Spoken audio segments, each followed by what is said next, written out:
Assalamualaikum warahmatullahi wabarakatuh. Waalaikumsalam warahmatullahi wabarakatuh. Salam bahagia. Salam bahagia. Sekali lagi salam bahagia. Oke, terima kasih yang sama-sama kita hormati Ibu Tuhan selaku Bunda Kurikulum, dan sama-sama saya hormati rekan CGP saya Bapak Amirul Wajuri dan Ibu Guru serta orang tua murid yang alhamdulillah hadir di tengah kita semua. Saya atas nama pribadi mengucapkan selamat datang dan terima kasih telah menyediakan waktunya untuk memenuhi undangan kami dalam rangka diseminasi penyebaran pemahaman dan penerapan pengalaman budaya positif. Sedikit saya berikan gambaran bahwasanya kegiatan ini adalah kegiatan dari guru penggerak. Saya dan Pak Juli sedang mengikuti pelatihan guru penggerak dari kementerian. Alhamdulillah sudah 1 modul. Nah, setelah 1 modul kami harus melakukan diseminasi penyebaran pemahaman.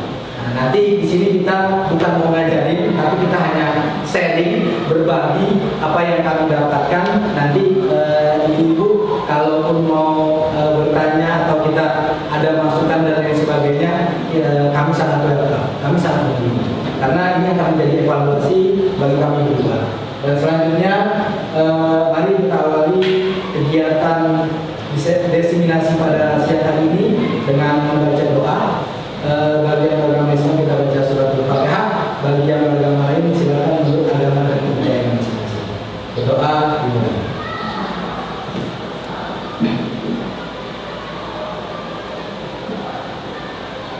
Doa selesai, terima kasih.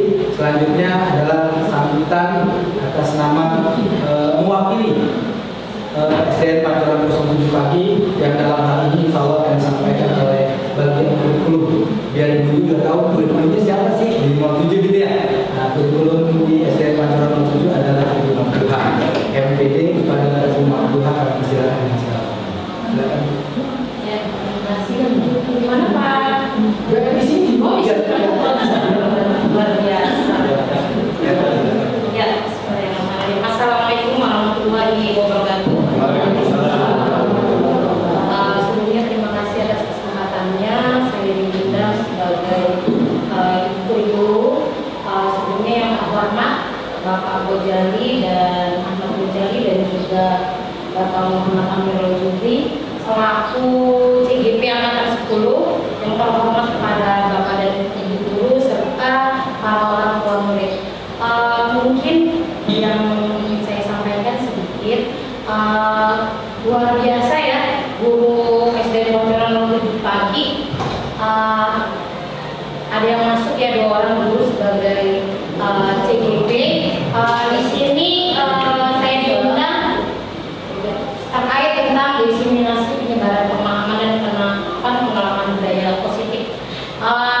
Saya sebagai kurikulum sangat bersyukur dan berterima kasih bahwa diseminasi budaya positif yang telah diberikan, yang dilakukan ya oleh CGP Angkatan 10 sangat luar biasa baik, karena sepengetahuan saya itu masuk kurikulum budaya positif yang diberikan oleh para CGP ini memberikan motivasi positif buat anak didik kita, bukan hanya kepada anak didik dan tetapi juga untuk lingkungan sekolah khususnya. Nah, itu penting sekali. Jadi mungkin itu saja sambutan dari saya. Terima kasih. Wassalamualaikum warahmatullahi wabarakatuh. Waalaikumsalam warahmatullahi wabarakatuh. Terima kasih kepada Ibu Mabduha yang telah menyampaikan dan memberikan sambutannya selaku di sekolah. Baik, Bapak Ibu, selanjutnya kita langsung masuk aja ke diseminasi penyebaran pemahaman dan pengalaman budaya positif. Tapi sebelum itu, kira-kira Ibu ini tahu nggak sih diseminasi apa? Diseminasi baru ya? Ya, saya juga baru dengar. Diseminasi itu adalah penyebaran pemahaman. Jadi misalnya kita diajarkan 1 tambah 1 adalah 2. Nah, ketika ditanya sama ibunya, kita akan jelaskan ke ibu kita. Bahwasanya misalkan begini, gue cari 1 tambah 1 berapa? Saya akan jelaskan. Nah, penjelasan saya, pemahaman saya itu adalah diseminasi. Paham sampai sana? Paham. Oke, Ibu, sebelum saya masuk ke materi, kita ice breaking dulu. Mohon izin semuanya berdiri. Iya, mohon izin Ibu berdiri. Main-main dulu Ibu. Ya. Kali ini kita akan bermain dulu Bu. Sebelum belajar main dulu gitu. Karena anak-anak biasanya itu senang sesuatu yang seru, yang unik, yang konotasinya permainan. Ya, ini saya nggak anggap Ibu anak-anak, tapi ini saya berbagi pengalaman, pemahaman gimana sih biar anak dekat dulu sama kita. Oke, permainannya yang gampang, mainnya ber aja. Oke, kita akan bermain permainan ber. Apapun namanya Bu. Jadi kalau saya bilang ber, misalkan ber 1. Nah, Ibu ke sebelah kanan, soal kanan ya, soal kanan ya, ya. Berarti nggak di sana. Ibu gini, ber, ya. Pakai ekspresi Bu, jangan. Ber, ya. Nggak asik, pakai ekspresi. Apalagi kalau kekenyangan, ya. Ber, gitu.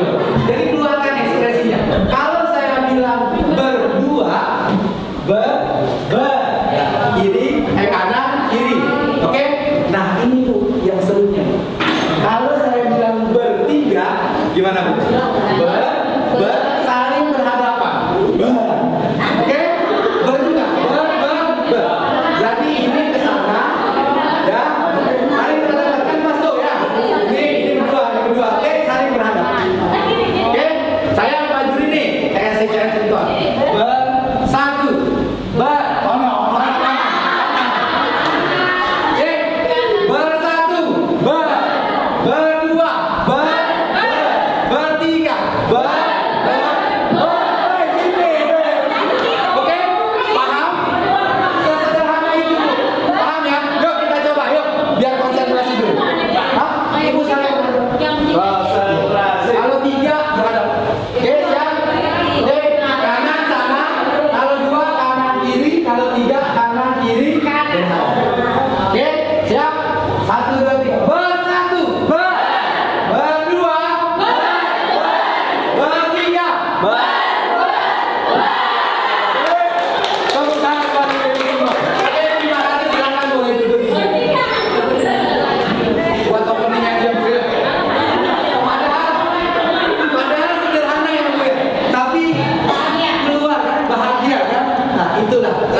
Masuk ke materi budaya positif. Bu, kita akan mempelajari 8 elemen ini.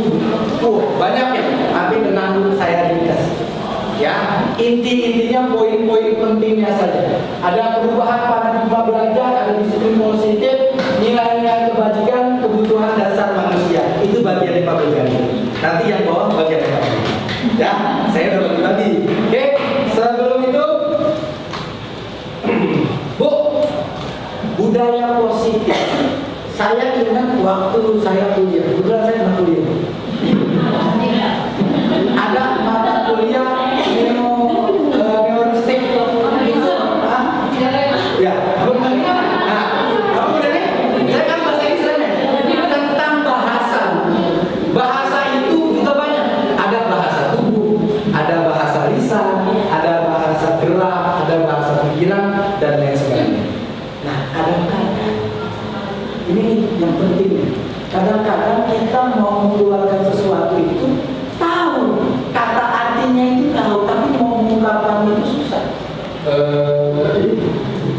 Tanggung jawab apa? Tanggung jawab ada di sini. Ngerti. Tanggung jawab itu ngerti, artinya tahu, tapi buat penjabarannya, buat penguraian itu ada terhalang. Banyak kalimat tanpa kita sadar. Saya pun juga gitu. Kalau mentok nanti dengan mentok dia. Karena ada ya. Nah, terus nyambungnya apa? Di teori ilmu bahasa itu, ibu-ibu diajarkan bahwasanya ada satu materi tentang kalimat negatif. kalimat negatif ini adalah kalimat yang tidak bisa diterima dalam hati kita dan tidak bisa kita jalankan. Sebelum masuk ke kalimat negatif, ibu-ibu tahu nggak apa kalimat negatif? Contohnya, jangan, tidak, terus tidak boleh, apa lagi? Apa? No. Apa lagi? Don't. Tidak, jangan. Itu adalah kalimat negatif. Saya kasih contoh yang sederhana. Ya. Anak saya Umam, jangan lari nanti jatuh. Apa yang terjadi? Jatuh Umam. Karena kita ganti bahasanya dengan bahasa yang positif. Kata jangan lari kita ganti jalan saja Umam, atau jalan pelan-pelan. Boleh. Bu Sinta ini sebenarnya sudah dapat di materi ini. Ya, nanti kita akan interaktif dengan Bu Sinta juga. Karena dia sudah dapat duluan materinya sebelum saya. Oke, jadi kalimat negatif itu kita kurang-kurangin Bu. Contoh, anak murid saya, nanti jangan bawa buku catatan ya, kisi-kisi yang saya kasih. Apa yang terjadi? Dibawa. Benar Bu. Tapi kalau saya ganti, yang dapat 100 saya kasih hadiah yang belajar ini. Kira-kira kamu membuat catatan. Polanya yang kita lakukan. Masuk ke rumah para. Ini pertanyaan pemantiknya. Apakah amal budaya positif? Nanti akan sama-sama kita bahas. Yang kedua, apa contoh penerapan positif yang telah kita terapkan? Ini saya sengaja nih undang ada orang tua murid juga dan guru-guru, biar kita sama-sama saling bersinergi. Jangan gurunya dikasih edukasi, orang tuanya enggak. Jadi hanya istilah kata cinta sebelah mata, ya enggak? Cuman sebelah mata doang gini kebetulan. Dan maksudnya cuman guru yang ngajarin, tapi di rumah nggak diterusin sama ibu. Oke, pembelajaran dengan paradigma baru. Pembelajaran dengan paradigma baru merupakan pembelajaran yang dirancang berdasarkan prinsip pembelajaran berdiferensiasi, sehingga para peserta didik belajar sesuai dengan kebutuhannya, berdasarkan tahap perkembangannya, sesuai teori psikologi modern untuk mewujudkan profil Pancasila. Kita sudah masuk dengan kurikulum merdeka. Ini yang dimaksud profil pelajar Pancasila. Ada berapa? Nanti sama-sama. Lanjut. Baik. Ibu, ada 6 elemen profil pelajar Pancasila. Berketuhanan, terus bernegara global, terus bergotong royong, kreatif, mandiri, benar. Ini 6 elemen ini di kurikulum akan kita pelajari. Jadi anda tuh kurikulum merdeka, mengajarkan merdeka. Enggak seperti itu. Nanti kita sama-sama kupas, kita sama-sama berbagi. Nah, ini yang mencetuskan adalah Ki Hajar Dewantara. Itu selaku bapak pendidikan kita. Dia membuat satu filosofi yang menurut kami sangat luar biasa. Filosofi pendidikan Ki Hajar Dewantara ini adalah salah satu perubahan paradigma. Paradigma itu pemikiran kita tentang pendidikan. Jadi gak monoton pendidikannya itu. Ada yang pertama adalah bukan tabur rasa. Yang kedua, semua anak terlahir dengan bakatnya masing-masing. Ini yang penting Bu. Kadang saya pribadi dulu murid saya harus 100. Belum tentu. Jika bakatnya di main bola, jajal suruh main voli, belum tentu bisa. Ya, saya punya anak kelas 1 Farhan. Satunya Bu Wiwin, satu B Bu Wiwin. Farhan dia spesialis melukis Bu. Disuruh main bola pasti bengong-bengong. Belum tentu bisa. Bakatnya berbeda-beda. Budi pekerti ini wajib kita tanamkan. Sangat sudah jauh anak-anak kita.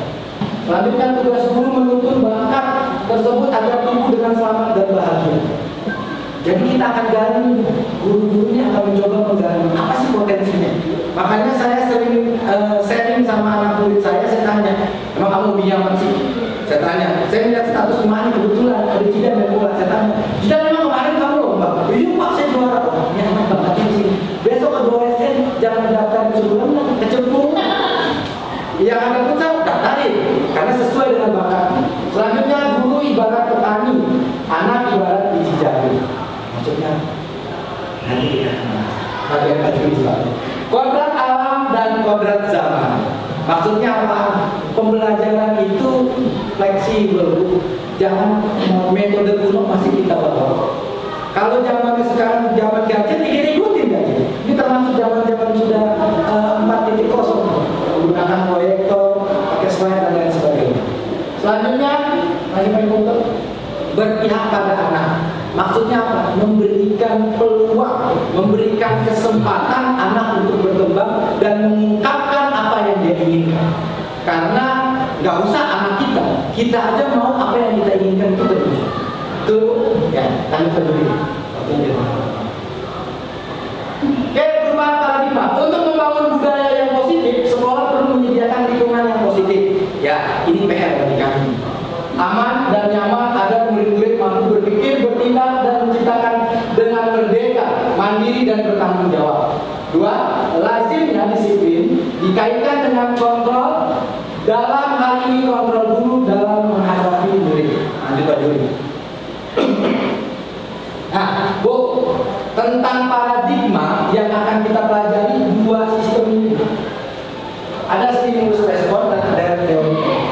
Bahasanya memang ketinggian, tapi memang belajarnya begini. Nanti akan saya sederhanakan bahasanya. Oke, contoh stimulus respon. Realitas atau kebutuhan kita sama. Teori kontrolnya, realitas kebutuhan kita berbeda. Orang bilang, Pak Bojali bukan bisa, belum tentu. Pada saat kita cek ke bawah, pasti berbeda. Itu pemikiran seperti itu. Tadi bagaimana? Kita masuk ke sesi budaya positif. Budaya positif merupakan perwujudan dari nilai-nilai dan keyakinan universal yang diterapkan oleh sekolah. Jadi budaya positif ini, yang namanya budaya positif adalah sesuatu yang baik, ya, bukan menciptakan lingkungan sekolah untuk nyontek, berkelahi itu, tapi kita kembalikan, menciptakan generasi yang mempunyai akhlakul karimah, yang mempunyai jika budaya positif kami terapkan di sekolah kami, ini yang akan tercipta itu pertama kolaborasi antar sekolah, antar warga. Saya sebagai guru, ibu sebagai orang tua, peserta didik, kita saling berkolaborasi, saling bekerja sama. Jadi apa yang saya bilang, masa gurunya doang yang memberikan edukasi, orang tuanya enggak, atau kebalikannya, orang tuanya enggak, teman-teman, orang tuanya diberikan, teman-teman enggak seperti itu. Kita berusaha untuk berkolaborasi. Inilah saya dengan Pak Judi terus terapkan, memiliki nilai-nilai dan kebiasaan-kebiasaan yang berpihak pada peserta didik. Saya sudah mulai mencoba memberikan kesempatan kepada peserta didik. Terus dengan cara apa? Memberikan mereka keyakinan kelas. Kamu mau belajar sama saya kayak gimana? Saya kasih contohnya di semester kedua kemarin. Saya punya 5 materi, 5 bab. Untuk khususnya kelas 4, kelas 5. Kalau kelas 1 memang saya masih ini. Kelas 4, kelas 5. Saya menawarkan ke peserta didik saya. Saya punya 5 materi. Kamu mau berapa dari ini? Mereka nawar lucu. Saya jalankan itu. Jadi saya berusaha untuk menciptakan itu. Berpihak kepada peserta didik. Apa yang terjadi? Anak-anak mau pasti siapkan buku catatannya. Kamu ikuti aturan main seperti itu. Jadi kalau akan di kelas 4, kelas 5 pasti kebayang. Oke, gimana sih Pak Bojali? Selanjutnya dapat berkembang menjadi pribadi yang kritis. Nah, saya sudah temuin murid-murid saya mulai kritis. Tadi saya salah ngoreksi, diprotes. Saya nggak marah, namanya Ayu kelas 5. Diprotes saya nggak marah, karena memang salah. Saya menerima kritis. Bahkan juga makasih Ayu sudah ingetin saya. Saya berusaha untuk membuka ruang itu. Jadi ya namanya manusia, salah itu pasti. Memang saya berusaha harus salah. Ya, ketika salah ya tentu meminta maaf, perbaiki. Next, disiplin positif. Next lagi. Oke. Selanjutnya Bu, teori yang Mahesa, berharap mulia, berkebinekaan global, gotong royong, mandiri, kreatif, dan benar kritis. Ini tujuannya kurikulum merdeka nih. Ciptain anak ibu yang begini. Kita mengarahkan anak ibu yang punya iman dan takwa, yang berakhlak mulia, yang berkebinekaan global, jadi menghargai apa namanya kayak semacam apa lagi? Nah, keberagaman. Terus juga gotong royong. Saya jadi lupa kalau kita terlalu dari sini. Tepuk tangan dulu dong. Ya, tepuk tangan dulu. Kan di depan. Oke, gotong royong ini juga kita berusaha menciptakan. Apa salah satunya? Bikin DP5 latihan satu sama lain, saling mengisi. Mandiri. Nah, saya juga sudah mulai terapkan. Saya ajar kalau saya cuma ngasih tugas, tolong bikin A. Anak-anak berkreasi. Ada yang buat pakai kanvas, ada yang menulis tangan, ada yang pakai kardus ditulis. Saya nggak tahu.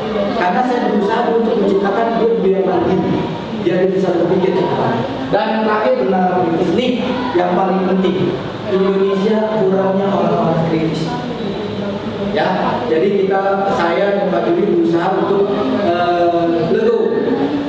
memberikan contoh ke peserta didik, karena kan prinsip menjadi guru itu adalah ingarso sing tulodo, ing madio mamungkarso tuturi, ada yang bukan tuturi atau bukan, itu saja sudah sama ya, tuturi ada yang ya, maksudnya apa? Ingarso sing tulodo di depan kita jadi contoh. Iman yo mamungkaso di tengah-tengah, di tengah-tengah kita memberikan kesempatan tuturi handayani. Bisa saya kasih lanjutin? Yang kedua, yang selanjutnya Ibu Prima ini bahasa Inggris nih, saya akan PIP aja ya. Saya tahu baca saya karena ada guru bahasa Inggris. Oke, toleransi, rasa hormat, integritas, mandiri, menghargai, antusias, empati, keilmuan, kreativitas, kerjasama, percaya diri dan komitmen. Dan selanjutnya adalah life skill. Life skill. Ya, gue mencoba berusaha itu ya. Yang penting mencoba. Life skill. Life skill adalah keterampilan hidup. Ini bu penting. Anak ibu mau gelarnya panjang ini gimana pun kalau nggak punya skill menjadi yes, paham bu? Bahkan saya bisa memberikan contoh, ada yang jadi menteri lulusan SM, tapi dia punya skill, bisa jadi menteri. Bahkan bukan punya skill, punya bandara dan pesawat ya, Ibu Susi. Ya, oke, lanjut lagi. Jarak situ. Kebutuhan dasar manusia. Bu, orang hidup pasti punya kebutuhan. Itu manusia, saya manusia. Yang sebelah sana itu bukan manusia. Ya, kebutuhan dasar manusia adalah segala sesuatu yang kita lakukan untuk mendapatkan apa yang kita inginkan. Kira-kira bisa dipahami? Coba. Kebutuhan dasar manusia adalah segala sesuatu yang kita lakukan untuk mendapatkan apa yang kita inginkan. Nanti pulang sekolah saya pengen beli XS Mixu. Berarti uang jajannya saya sisihkan. Dulu ya, saya pengen beli mixu, tapi saya habisin uang.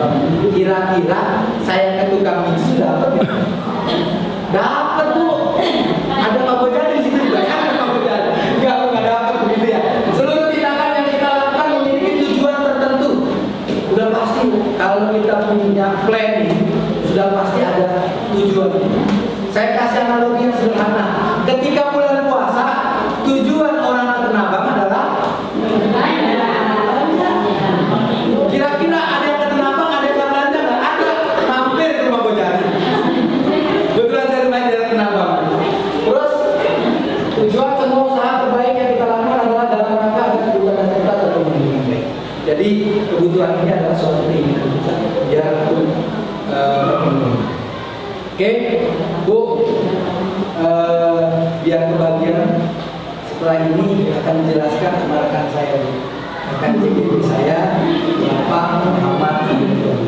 Nanti kita akan sharing saja, berdiskusi. Yang penting materi ini dulu didapat, ya. Nanti saya akan memberikan kesempatan kita sharing, TikTok. Saya juga ada beberapa hadiah yang saya siapkan. Hadiah? Enggak sih, enggak hadiah. Cenderamata. Karena cenderamata juga. Pokoknya ada sesuatu yang kami berikan. Pokoknya seperti yang bisa digigit. Oh, berarti tadi ini dong. Ya, sarannya sih Bu ya. Oke, baik Ibu. Demikian yang bisa saya sampaikan. Lebih kurangnya saya mohon maaf. Setelah ini akan dilanjut oleh rekan JGP saya, Bapak Muhammad. tangan dulu. Kami silakan.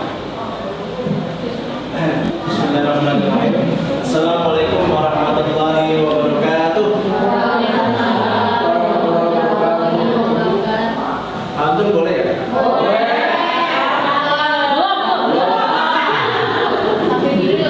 Pohon nangka tinggal selembatang. Nangka unik berbuah tomat. Saya ucapkan selamat datang untuk para hadirin yang terhormat.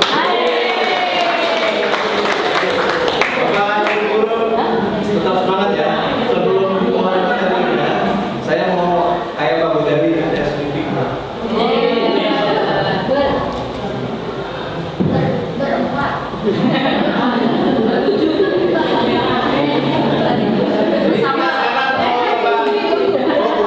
Bermain logika, mungkin sudah ada yang tahu. Kalau yang nggak tahu diam aja.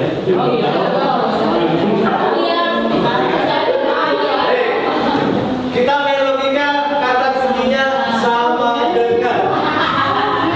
Hurufnya sama dengan. Kalau kita mau dari angka 4 sama dengan 5. 5 sama dengan 4. 100 sama dengan Ya, gue ini. 7. Iya. Kembali lagi bingung? Oke. Sudah? Lanjut. Tadi yang sudah disampaikan Pak Budari ada 5 produk dasar manusia. Yang pertama, bertahan hidup, kasih sayang dan rasa diterima, penguasaan dan kebebasan serta kesenangan. Di setiap item ini terdapat kriterianya. Bertahan hidup seperti makan, kita butuh makan. Pakaian, kita butuh pakaian dan selanjutnya. Kasih sayang dan rasa diterima, kita diterima di lingkungan kita. Kemudian peduli, kerjasama dan lainnya. Penguasaan, harga diri, keinginan untuk dianggap memimpin prestasi diakui dan didengar. Kebebasan, mandiri, memiliki pilihan, mencoba hal baru, mampu mengendalikan arah dirinya. Dan terakhir, kesenangan. Ini tadi mau disampaikan Pak Budari harus ya, bukan saya. Ya. Kemudian kriterianya tentang bermain, humor, antusias, dan tertawa. Materi yang saya akan sampaikan dari kawan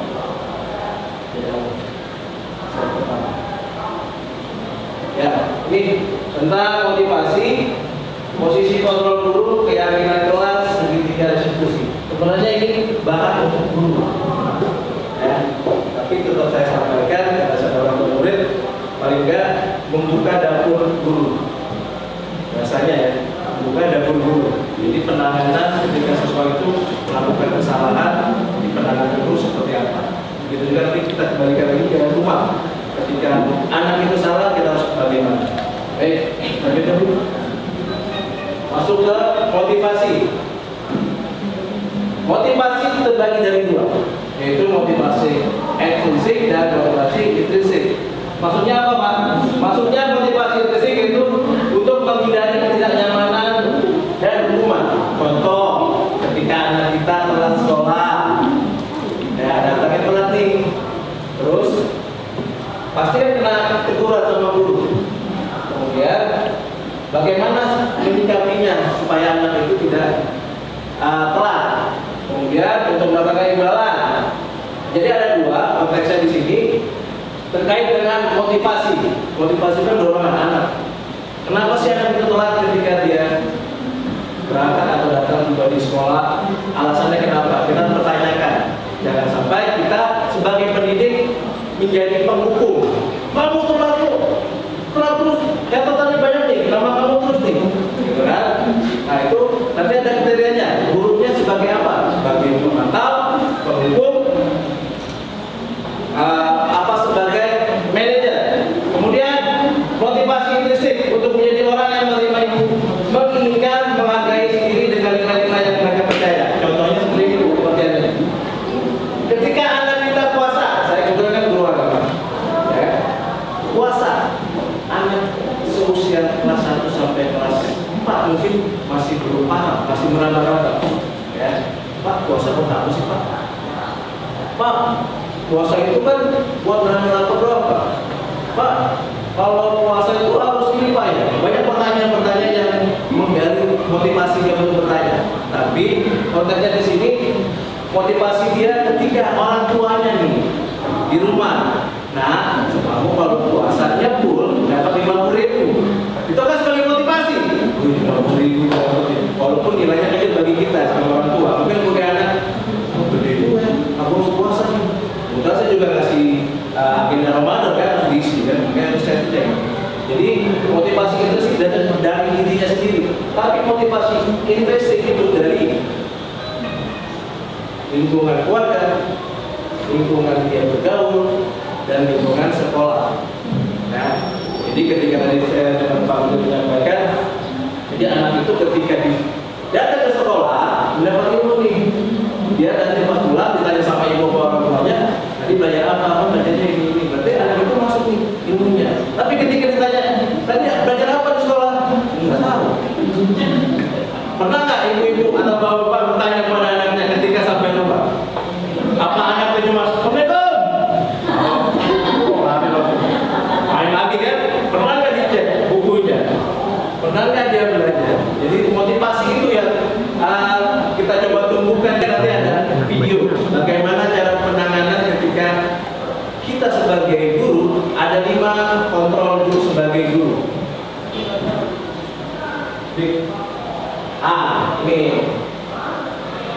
Ini tentang ini 3 kriteria tentang hukuman, konsekuensi dan restitusi. Ini akan kita bahas. Sebenarnya saya mau ngomong ini takutnya berbeda karena pandangan kita sebagai guru di sekolah sama ini kan kita belajarnya di sekolah sebenarnya. Jadi nggak apa-apa sebagai edukasi sebagai orang tua aja ya. Jadi sebagai pengetahuan aja, hukuman di sini tidak direncanakan tapi tiba-tiba seperti tadi. Kamu nggak pakai dasi, nggak pakai topi, nanti habis upacara kamu nanti bapak atau ibu guru hukum ya. Jadi kita sebagai guru sebagai penghukum namanya. Konsekuensinya apa? Terencana disepakati. Ada nggak itu kesepakatan ketika kita menghukum anak itu, kesepakatan antara guru sama guru itu ada nggak sebelumnya? Nanti kita pelajari. Terus restitusi, bagaimana caranya untuk mencapai kita sebagai guru untuk mencari nanti ada yang namanya segitiga restitusi. Bagaimana cara menyikapi ketika anak itu mempunyai masalah. Kebetulan saya juga PKS ya, jadi pencegahan penanganan kekerasan sekolah, dan saya juga ditunjuk mungkin di SK-nya itu bagian kesiswaan, jadi mencakup semua sebenarnya. Jadi kondisi-kondisi ini kita sebagai pendidik guru di sekolah dan ibu sebagai orang tua di rumah, ini nanti sebagai bagian ini berinclude ya, termasuk semuanya kaitannya dengan tingkah laku perilaku anak kita di rumah maupun di sekolah. Kemudian atau membuat keyakinan sendiri. Berarti kalau besok gue nggak masuk atau gue telat, gue harus gimana ya besok supaya nggak telat. Jadi dia punya keyakinan diri sendiri.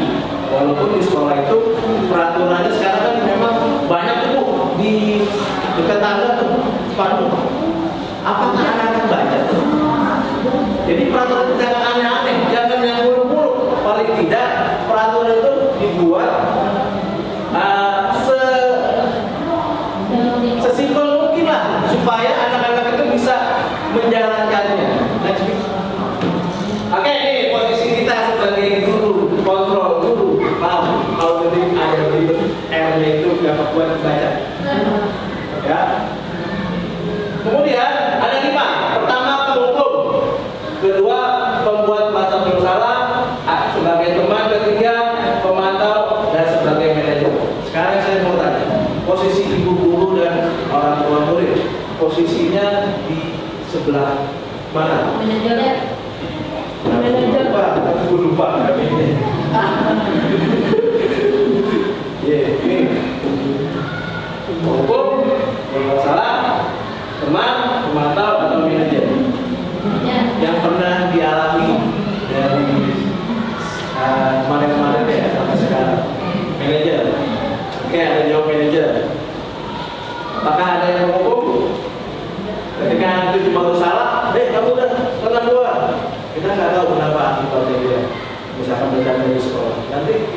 kemarin saya maaf izin kelasnya Bu Sinta sama Bu Dia, ya. Oh, Bu Sinta sama Bu Dia. Jadi kemarin saya coba buat video, nanti bisa ditayangkan.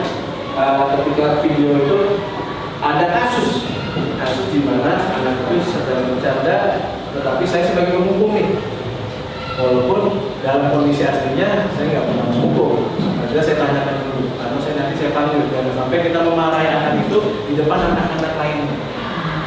Kemudian membuat merasa bersalah dong anak. Kok kamu begitu ya? Jadi kan sedih. Istilahnya kalau kadang-kadang harus kita berperan, ya sedih. Barang-barang itu dituduh begini. Nah, posisi yang teman. Bagaimana ketika ada kebersalahan kita sebagai teman? Nanti contohnya ada di video ini. Kemudian pemantau, kita lihat tuh siapa aja tuh yang melakukan itu ya. Oh sekali, besok lagi. Oh 2 kali, 3 kali. Ketiga kalinya kita pakai. Dan manajer. Sebagai manajer itu include semuanya sebetulnya. Dalam arti bahasa kita manajer itu kan yang mengatur regulasi yang berjalan. Next. Nih, contoh yang tadi diterapkan mengenai 5 posisi kontrol dulu. Kasus siswa tidak memakai atribut lengkap saat upacara negara. Di sini ada beberapa orang tua murid yang anaknya pernah disuruh ke depan. Tapi ketika besok lagi, minggu depan lagi atau sudah depannya lagi, anaknya itu begitu lagi. Nah, kita sebagai guru, kita pemantau, apakah kita langsung hukum di hari pertama, atau kita sebagai manajer, atau kita sebagai teman. Bahasanya kita bicarakan baik-baik. Ya, misalkan pakai penghukum, kamu hormat 1 jam, terus bendera, mungkin langsung namanya guru kamu hukum. Nah, berapa kali itu aku bapak harus memberitahu kamu? Kamu selesai pengejaran ibu dan bapak. Kamu angkat kaki. Tapi kan itu jarang dilakukan kalau sekarang. Ya boleh. Kalau ada wartawan foto, kalau semuanya dipanggil. Dan guru yang bersangkutan yang ngomong dipanggil seperti itu. Ada undang-undangnya saya tahu. Selanjutnya guys. Nih, ini guru. Ayo dong ikutin aturan sekolah. Bantu ibu bapak ya, sekali ini yang sudah tidak apa-apa, lain kali tidak sampai seperti itu lagi ya. Ini kasusnya sebagai teman. Ya, sebagai pemantau. Kamu sudah melanggar peraturan sekolah, kamu tahu konsekuensinya ya. Setelah upacara kamu beli atributnya, operasi dan jangan diulangi lagi ya. Ini sebagai teman, jawab sama kemana kan? Jadi ketika ini salah, guru sebagai teman bahasanya. Jadi kita bukan sebagai penghukum. Kalau penghukum tadi kan, hormat gitu kan. Kalau misalkan ini pemantau, nah sebagai manajer nih. Nah, ini sebagai manajer. Kalau manajer biasa bahasa ini, apakah kamu tahu masalah itu? Jadi pakai bahasa baik-baik. Kira-kira bagaimana kamu membagi kesalahanmu? Jadi ada bahasa kamu. Jadi kita face to face ini. Atau nanti, kamu kan kamu pernah mengakui kesalahan ya? Tapi kamu nggak itu salah. Nanti kamu ke ruangan saya ya. Jadi bahasanya itu kita pakai bahasa yang mengatur supaya anak itu dihargai loh sama guru. Ketika aku salah,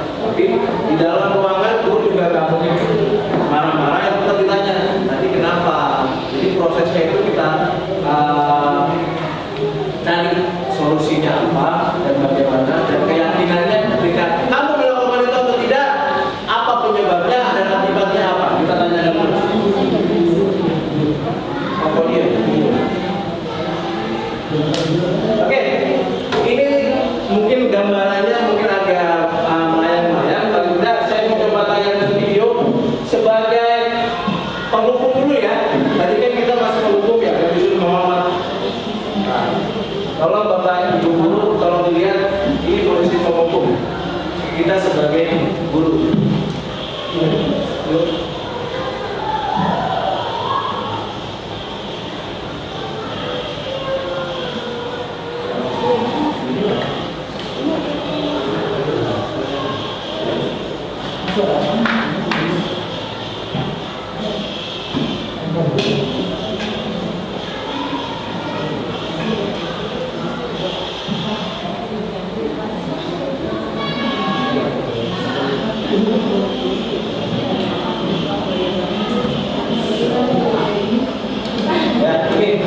Ini ketika suara kita pelan dan dilihat oleh guru piket,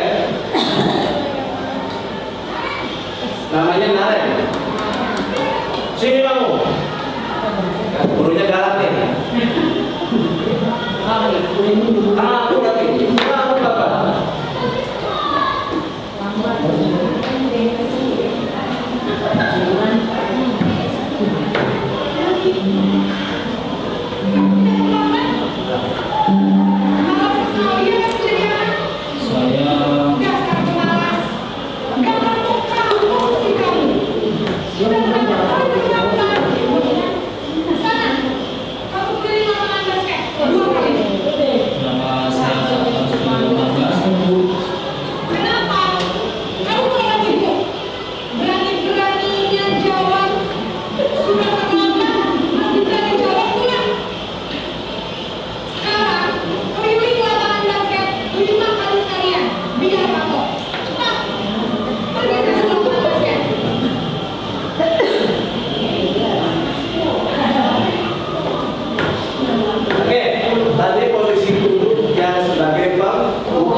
Dimaki-maki tuh ada. Oh, jadi jiwanya itu tergoncang sebenarnya ketika guru dol. Jadi itu bakal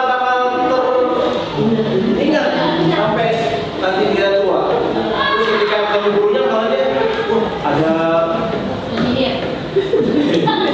energi, posisi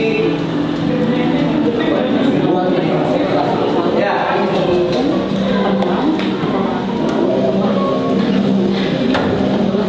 Posisi bersama.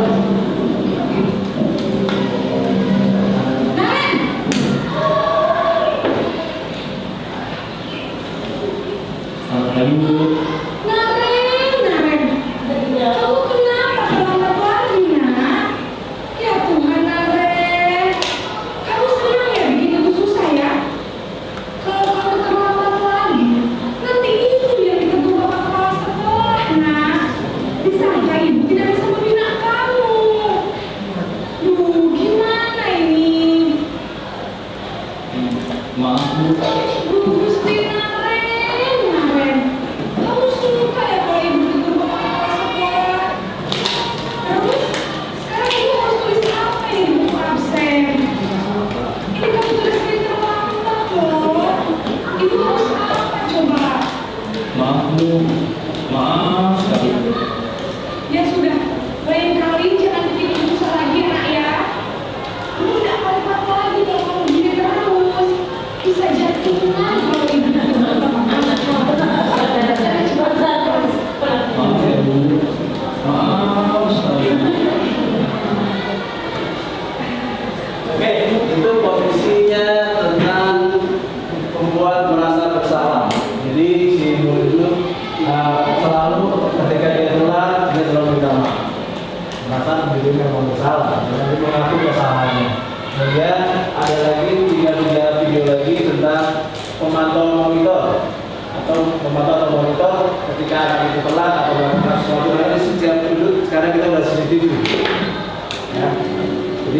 Jadi kita dapat siaran CCTV dari Pak Wadi kelihatan dulu kita lagi ngapain. Ini hanya memantau aja, memantau.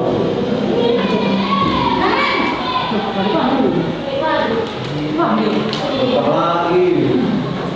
Kasus yang sama. Peraturan sekolah kita tentang jam berapa kita harus masuk sekolah, Nak?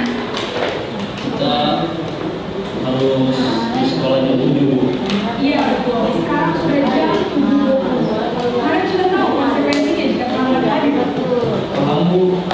Saya harus tinggal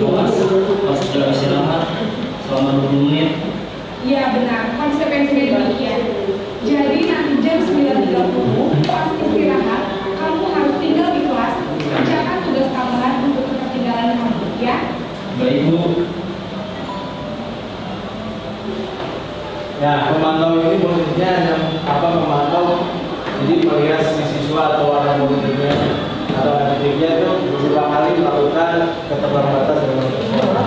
Jadi dia selalu menanyakan kenapa. Dan ini posisi sebagai teman. Jadi lebih friendly.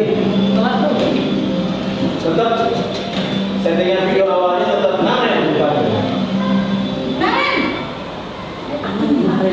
Tapi dengan bahasa teman, pakai bahasa teman, bukan pakai bahasa guru. Wah, jadi ada bahasa pertemanan ya. Saya Bu. Betul gaya lagi ya. Malah menyalahkan ibu kamu. Kamu bukannya anak yang paling kencang.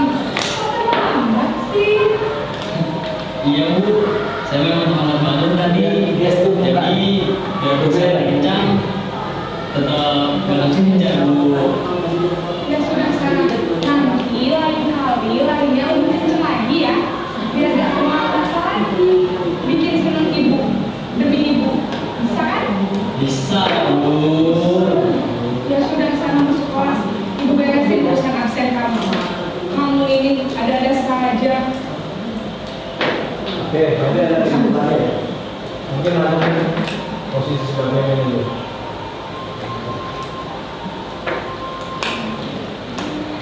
Kasus yang sama, namun penanganannya berbeda. Kita sebagai guru, pengontrol, jadi kita beri sebelas yang mana nih? Sebagai penghukum, apa sebagai teman? Ini sebagai manajer. Tetap sama video awalnya, bukan ya.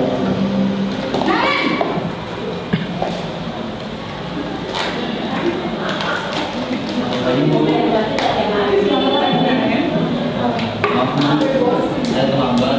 Iya, sekolah masuknya jam 7, sekarang sudah jam 7.20. Jadi sekarang bagaimana ini, Karen? Maaf Bu, saya lupa setel alarm saya semalam. Baiklah, menurut kamu, keyakinan sekolah yang mana yang perlu kamu tingkatkan? Menghargai diri sendiri dan orang lain mungkin ya Bu. Setuju. Jadi, apakah kalian meyakini prinsip saling menghormati tersebut? Iya Bu, saya meyakininya.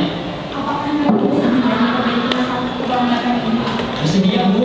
Bagaimana kamu akan memperbaiki masalah keterlambatan ini? Saya akan coba untuk tidak lupa menyetel alarm saya Bu. Baik, kalau kalian lupa menyetel alarm di rumah, ada orang yang kira-kira bisa bantu mengingatkan tidak? Ada Bu, kakak saya, Kak Emma. Ada lagi selain KM? Selain Kak Emma, ada ibu saya. Baik, jadi yang mengingatkan Aren adalah Kak Emma dan ibu kalian. Kira-kira akan mulai setel alarm kapan nih, Aren? Setelah pulang sekolah, akan segera saya lakukan. Baik, jadi Karen akan setel alarm untuk bangun besok pagi dan akan diingatkan oleh kakak dan ibu dan Aren ya. Ada lagi yang mungkin perlu dilakukan Aren agar tidak terlambat dulu lagi. Tidak ada Bu. Baik Aren, terima kasih untuk kerjasama kamu. Sekarang kamu perlu kembali ke kelas kembali. Baik Bu, terima kasih. Baik, dari 5 video ini kita sebagai orang tua atau sebagai guru diposisikan yang mana? Tadi kan saya tanya, ada yang jawab di sini sebagai manajer. Sini kira-kira sebagai apa? Ketika anak itu nggak mau belajar. Nah, jadi semua. Ya. Dan kita tanpa sadari ya, kita tanpa sadari ketika anak itu punya masalah, pasti kita nyap-nyap. Posisi ini kita peran kita semua ini sebenarnya ya. Kita bisa jadi ini ketika posisi kita nggak mood. Benar nggak? Ketika waduh tinggal ini gadget masih lama nih kan. Ini masih mana-mana nih. Ya kan? Iya. Terus ini membuat merasa bersalah. Ya kan? Kita kasih penekanan dia salah gitu, memang benar salah. Ini sebagai teman, dari memantau, bisa kan Bapak Ibu guru mengurutkan ketika posisinya ini Kira-kira yang mana dulu? Ketika kalau memang mau sebagai pemantau dulu, kan kita belum tahu kenapa penyebabnya anak itu begitu. Istilahnya punya kasus. Makanya kita harus memantau dulu. Kenapa sih dia pulangnya telat? Kemana sih? Dari mana sih? Yang sama siapa sih? Kayak itu baru kita jadi teman, ya. Terus kita jangan sampai ini sama ini, ya. Penekanannya sebenarnya ini jangan sampai kita lakukan ini menghukum dan membuat masalah. Walaupun dia sudah melakukan kesalahan, tapi jangan sampai anak itu merasa udah nggak dekat lagi sama orang tua atau nggak dekat lagi sama guru. Tadinya care, ya kan? Ketika dia jadi teman, kita jadi teman, dia malah lebih care sama kita. Mengapa keyakinan di kelas bukan peraturan di kelas? Kalau peraturan, jatuhnya dia harus menaati peraturan tersebut. Wah, berarti nggak boleh apa-apain, dia aja loh. Dia ngomong, dulu lagi. Kita nggak tahu apa yang dilakukan.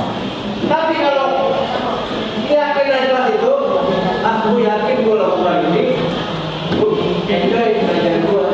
Oh, gue enjoy bisa dapetin guru. Oh, gue enjoy bisa sama teman bermain.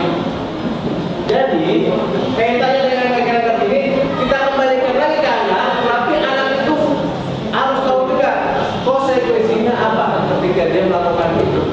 Jadi, ini disetujui sama fasilitator. Jadi, ini saya sampaikan karena ini simpel dan gak terlalu neko-neko, bisa dijalankan. Nanti, contohnya, semenjak saya ikut TGP, saya coba untuk menerapkan menjaga konsen kelas. Contohnya gini, sebelum masuk dan sesudah saya mengajar, sebelum kalian pulang misalkan, coba lihat di kolong atau di bawah kalian apakah ada sampah. Kalau sampah diambil, pungut, tempat sampah, kamu cuci tangan, kamu kembali lagi ke kelas. Lalu kita doa, kita pulang. Seperti itu. Next. Segitiga restitusi. Cara penanganannya ketika anak itu punya masalah atau berbuat masalah. Suatu proses dialog yang dilakukan oleh guru akan dapat menghasilkan murid yang mandiri dan bertanggung jawab. Kenapa dia melakukan hal tersebut? Kita menstabilkan identitas. Istilahnya ini, siapa pelakunya, siapa yang melakukan, jadi kita investigasi ya. Jadi menanyakan, sifatnya nggak langsung memarahi atau langsung menghukum. Kemudian, biasanya bisa dibuat pelanggaran bagian dari proses pembelajaran. Berbuat salah itu wajar, jadi kita memberikan motivasi juga ke anak. Berbuat salah itu wajar loh. Tidak ada manusia yang sempurna. Bapak ibu guru juga pernah melakukan itu. Jadi kita nggak langsung menjatuhkan hukuman ke dia, tapi kita memberikan motivasi juga. Oh, ternyata Pak Guru pernah ya kalau masalah. Pernah. Orang tua kamu juga pernah kalau salah. Kemudian aku merasa begitu. Jadi anak itu punya apa ya? Ego atau dia punya memang jiwanya, namanya anak ya, kalau tingkat SD ya. Kalau tingkat SMA mungkin dia lebih over misalnya. Kalau anak SD pasti akan bermain, bercanda. Istilahnya dia nggak hanya bukan menyakiti teman, tapi mau bercanda, minta perhatian, caper. Biasanya anak SD itu minta caper, cari perhatian. Kita bisa bikin identitasnya pada tindakan yang salah. Berdasarkan prinsip setiap perilaku bermain manusia juga tertentu. Kamu pasti punya alasan mengapa melakukan hal itu. Kita tanya. Jadi ini sebenarnya bisa lakukan di TPPKS ketika anak itu mempunyai masalah. Sebenarnya ada masalah, cuma saya udah rekam dokumennya. Siapa aja anak-anak.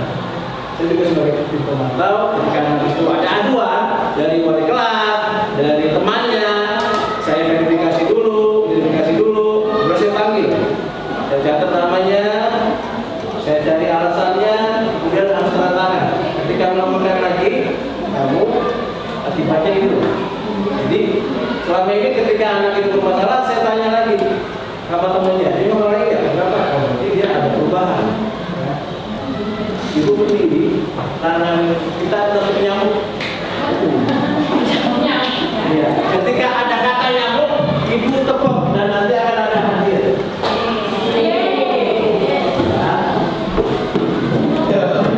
Oke, ya. Pada malam hari aku tertidur. Kemudian aku digigit nyamuk. Ini yang kiri narik, yang kanan lepas.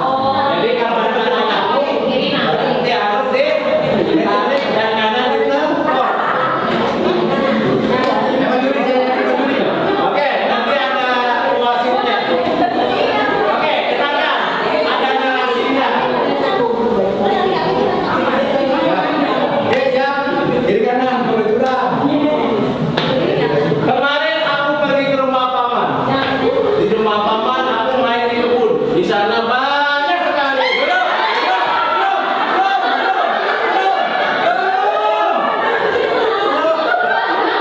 Di rumah karena di rumah banyak nyamuk.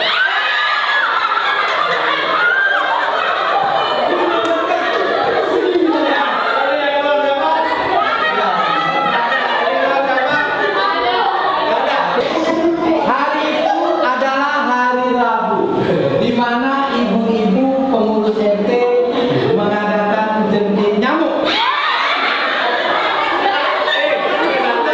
Satu, belum.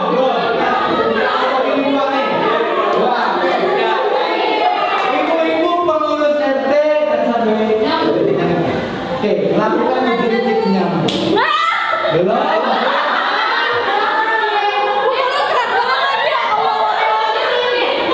Oke.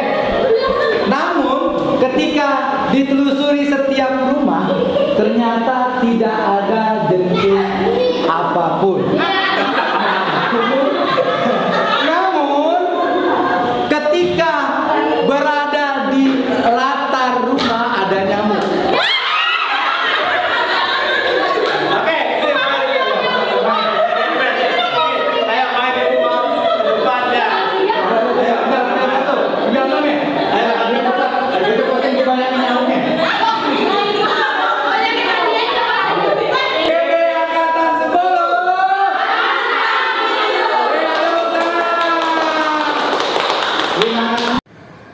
Assalamualaikum warahmatullahi wabarakatuh.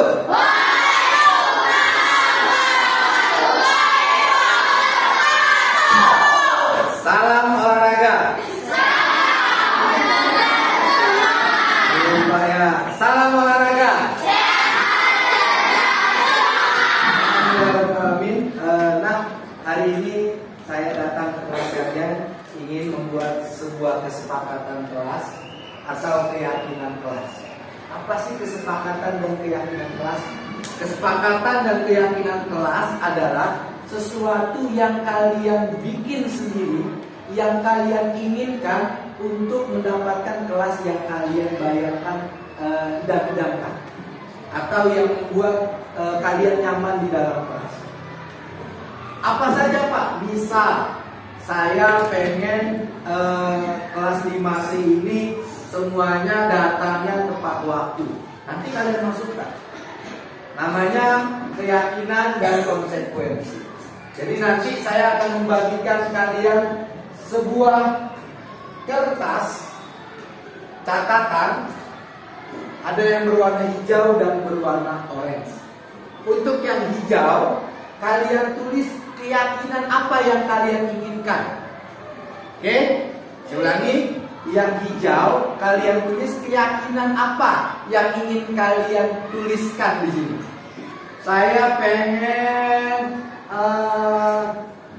kelasnya kondusif, nggak ada yang bercanda, tulis di sini. Ya, rajin semuanya mengerjakan PR tepat waktu, tulis nanti tempel. Yang orange ini sebagai konsekuensinya. Kalau saya nggak mengerjakan itu, misalkan kalau saya nggak ngerjain PR, apa yang harus saya lakukan? Tulis di sini. Misal, traktir teman-teman beliin ciki, misal, ya. Atau misalkan kalau misalkan saya nggak mengerjakan PR, konsekuensinya saya nyanyi balonku ada 15 misalkan, bukan 10 lagi, bukan 5 lagi ya. Misal seperti itu. Jadi kedua-duanya kalian tulis dan kalian tempel. Yang hijau kalian tempel di keyakinan, yang oranye kalian tempel di konsekuen. Paham? Oke? Bisa? Oke, saya akan membagikan.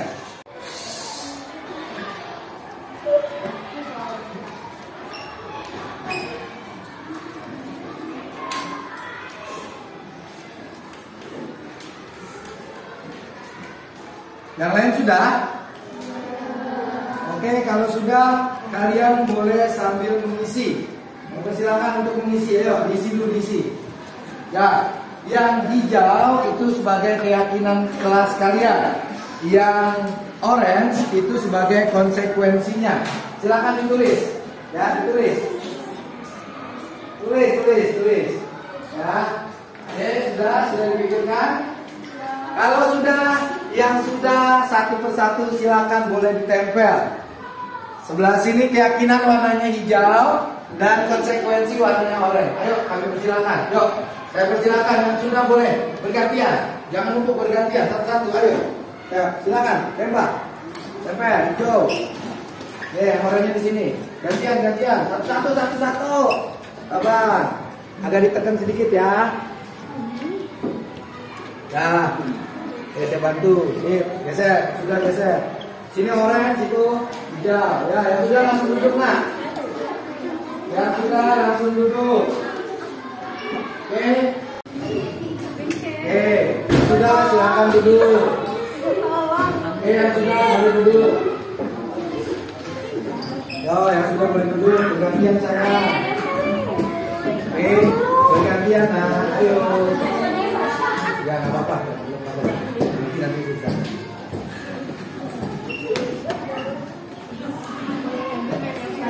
Ayo.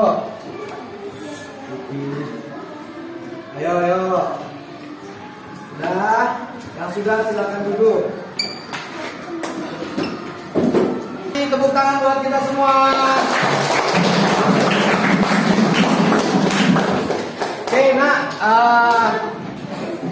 Kesepakatannya, keyakinannya sudah kalian tulis ya. Oke, saya akan coba membaca beberapa contohnya. Satu, ini adalah datang tepat waktu. Kira-kira pada saat sekolah datang tepat waktu, setuju nggak? Setuju. Terus mengerjakan PR di rumah, setuju nggak? Terus tidak ngobrol pada saat jam pelajaran, setuju nggak? Setuju apa enggak? Setuju ya? Konsekuensinya agar semua murid itu tersenyum dan bahagia. Sip. Nah. Oh iya. Ya. Dari keyakinan dan konsekuensi yang kalian sudah tulis, saya menarik kesimpulan ada kurang lebih 4 poin. Yang pertama adalah tentang kedisiplinan.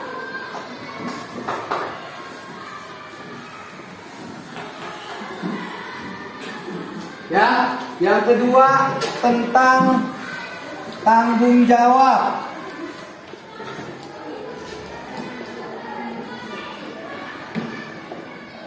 Yang ketiga tentang budaya 5S. 5S masih ingat? Apa aja? Sapa, salam, terus apa, salam, sopan. Ada yang kurang? Ayo. Senyum di sini. Salam, sapa, salam, senyum, sopan dan yang terakhir adalah saling menghargai atau menghormati.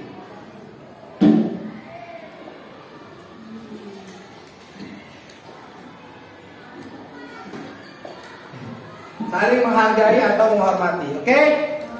Paham? Terima kasih. Ini kesepakatan kita, keyakinan kelas kita bersama. Jangan lupa kalian yang buat tolong dijalankan. Oke? Mudah-mudahan dengan kesepakatan ini kelas kalian bisa lebih nyaman, lebih enak belajarnya karena sudah sesuai dengan keinginan kalian. Terima kasih. Saya akhiri. Assalamualaikum warahmatullahi wabarakatuh.